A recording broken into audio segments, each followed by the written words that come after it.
एक अंधेरी रात जब बारिश हो रही थी, सुजाता मंदिर में साधु से मिलने पहुंची। वह बेहद परेशान थी और रोते हुए बोली, मैं अपने जीवन का अर्थ नहीं समझ पा रही हूँ, मैं आपकी शरण में आई हूँ। उस रात दोनों ने अपनी भावनाओं को खुलकर स्वीकार किया। साधु, जो अब तक संयम का प्रतीक थे, सुजाता की मानवीय कमजोरियों और अपनी करुणा के बीच फंस गए। उस रात जो हुआ वह दोनों के लिए जीवन बदलने वाला था। गांव के एक कोने में मंदिर के पास एक विधवा महिला सुजाता रहती थी। वह बहुत कम उम्र में विधवा हो गई थी और उसके जीवन में गहरा खालीपन था। समाज ने उसे त्याग और संयम की मूर्ति बना दिया था, लेकिन उसके भीतर इच्छाओं और सपनों की ज्वाला जल रही थी। सुजाता दिन रात अकेलेपन और समाज के बंधनों से जूझती रहती।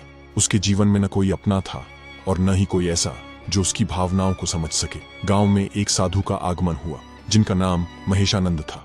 वह एक ज्ञानी, करुणामय और सौम्य स्वभाव के व्यक्ति थे। साधु ने मंदिर के पास अपना डेरा डाला और लोगों की समस्याओं का समाधान करने लगे। सुजाता भी अपनी बेचैनी और दुख का समाधान ढूंढने उनके पास पहुंची। पहली बार उसने अपने दिल की बात किसी से कही। उसने कहा, महाराज, मैं अकेली हूँ। समाज मुझे दोषी मानता है, लेकिन मेरी भी इच्छाएं और भावनाएं हैं। क्या मैं पापी हूँ? महेशानंद ने गहरी नजरों से सुजाता की ओर देखा और कहा, इच्छाइयों मानव जीवन का हिस्सा है। यह पाप नहीं बल्कि स्वाभाविक है, लेकिन हमें इसे सही रूप में समझना चाहिए और उसका मार्गदर्शन करना चाहिए। साधु और सुजाता के बीच एक आत्मीयता विकसित होने लगी।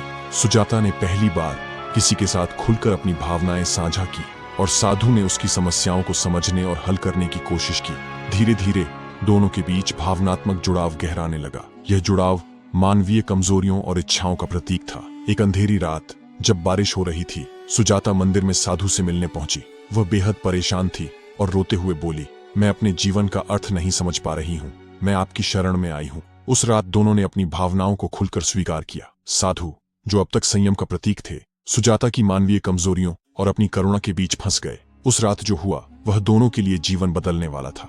कुछ महीनों बाद सुजाता को एहसास हुआ कि वह गर्भवती है। यह खबर गांव में आग की तरह फैल गई। लोग सुजाता को दोषी ठहराने लगे, लेकिन सुजाता ने अपना सिर ऊंचा रखा और इस बच्चे को भगवान का आशीर्वाद मानकर स्वीकार किया। साधु महेशानंद ने भी अपनी गलती को स्वीकार किया और कहा, यह बच्चा हमारे पाप का नहीं बल्कि मानवीय भावनाओं और कमजोरियों का प्रतीक है। मैं इसे स्वीकार करता हूँ और इसका पालन पोषण करने की जिम्मेदारी लेता हूँ। इस घटना ने न केवल सुजाता और साधु के जीवन को बदला, बल्कि गांव वालों को भी यह सिखाया कि इंसान केवल दोष और पाप का पुतला नहीं होता, उसके भीतर भावनाएं, कमजोरियां और करुणा का समावेश होता है। यह कहानी मानवीय भावनाओं, इच्छाओं और उनके परिणामों को समझने और स्वीकारने की सीख देती है। वीडियो पसंद आई तो चैनल को सब्सक्राइब करो